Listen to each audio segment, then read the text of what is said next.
तो अगले शनिवार यानी कि ठीक 8वें दिन हरियाणा विधानसभा चुनाव की वोटिंग होगी। चुनाव काफी नजदीक है, ऐसे में कांग्रेस पार्टी ने आज अपना मैनिफेस्टो लॉन्च किया। इस दौरान पूर्व मुख्यमंत्री भूपेंद्र सिंह हुड्डा, उनके बेटे दीपेंद्र हुड्डा, प्रदेश अध्यक्ष उदय भान और राजस्थान के पूर्व सीएम अशोक गहलोत समेत कई दिग्गज नेता दिखाई दिए। लेकिन जिस चेहरे की तलाश थी वो आज भी इस कार्यक्रम में नजर नहीं आया। मैनिफेस्टो लॉन्च कार्यक्रम में कांग्रेस सांसद कुमारी शैलजा नजर नहीं आई। केवल कुमारी शैलजा ही नहीं बल्कि रणदीप सुरजेवाला भी इस कार्यक्रम में नहीं दिखे। और इस पर जब सवाल किया गया तो कांग्रेस नेता का कहना है कि कुमारी शैलजा को बुलाया गया था, लेकिन उन्होंने कहा कि मुझे पहले से तय कार्यक्रमों में जाना है और इसलिए नहीं आ सकती।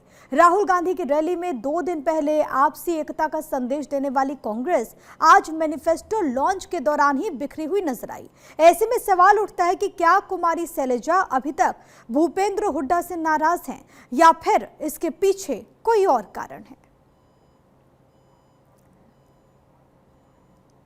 और इसी पर अधिक जानकारी के साथ मेरे सहयोगी डॉक्टर थानेश्वर शर्मा इस वक्त लाइव कनेक्टेड है। सीधे उनका रुख करते हैं। थानेश्वर, इससे पहले जब राहुल गांधी पहुंचे थे वहां पर चुनावी सभा को संबोधित करते हुए तो खूब एकता के संदेश दिए। मंच पर कुमारी शैलजा भी नजर आई, हुड्डा भी नजर आए, रणदीप सुरजेवाला को लेकर के भी तमाम बातें की गई।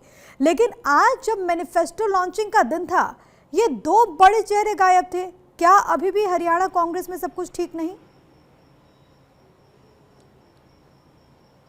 देखिए, राजनीति में जो दिखता है वो होता नहीं, जो होता है वो कभी दिखता नहीं। पहले भी कुमारी शैलजा काफी नाराज थी। पिछले दिनों तो सोनिया गांधी के पास जाकर देर रात उन्होंने इस्तीफे की डिमांड भी कर दी थी कि मैं इस्तीफा दे रही हूं, ऐसी घुटन में मैं काम नहीं कर सकती। फिर आला कमान द्वारा मनाया गया उन्हें, अशोक गहलोत द्वारा उन्हें मनाया गया।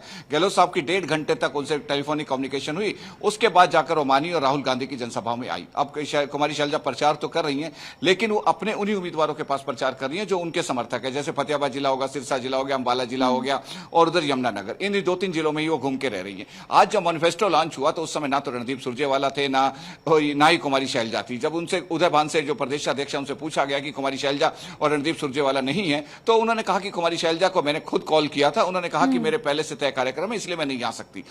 तो इससे साफ जाहिर है कि कांग्रेस के अंदर ऑल इज वेल नहीं है, क्योंकि जिस तरीके से कांग्रेसी एकता का उस दिन परिचय दिया गया, अभी ग्राउंड पर वो एकता नजर नहीं आ रही है, जिसका सीधा सीधा परिणाम विधानसभा चुनाव में इनको देखने को मिल सकता है। क्योंकि जिस तेजी से कांग्रेस का चुनाव उठा था, जिस तेजी से कांग्रेस को एकदम यूं लग रहा था कि सत्ता परोस कर उसे मिल रही है एंटी इनकम्बेंसी बीजेपी के, उसका सीधा सीधा फायदा होगा। लेकिन शैलजा की नाराजगी से, जिस तरीके से आज प्रधानमंत्री नरेंद्र मोदी ने भी हिसार रैली में सीधी सीधी कहा कि कांग्रेस जो है दलित विरोधी है, दलित विरोधी, उसका चेहरा साफ दिखाई देता है। पहले वो उन्होंने उसको अशोक तंवर को परेशान किया, पार्टी से निकाला, और अब कुमारी शैलजा को परेशान कर रहे हैं। जिस तरीके से बीजेपी दलित विरोधी होने का चेहरा प्रस्तुत कर रही है और कुमारी शैलजा को खास तौर से मुद्दा बना रही है। आज मैनिफेस्टो कमेटी है वो सीएम पद को लेकर के ही है। तभी ये खबर भी सामने आती है कि कुमारी शैलजा जहां पर ये कह रहे हैं कि कांग्रेस में दलित समाज का सीएम हो सकता है, दूसरी तरफ भूपेंद्र सिंह हुड्डा कह रहे हैं कि आला कमान ही तय करेगा और वही फैसला जो है वो सबको मंजूर होगा। अब आगे देखना होगा कि कैसी तस्वीर सामने आती है। थानेश्वर, बहुत शुक्रिया आपका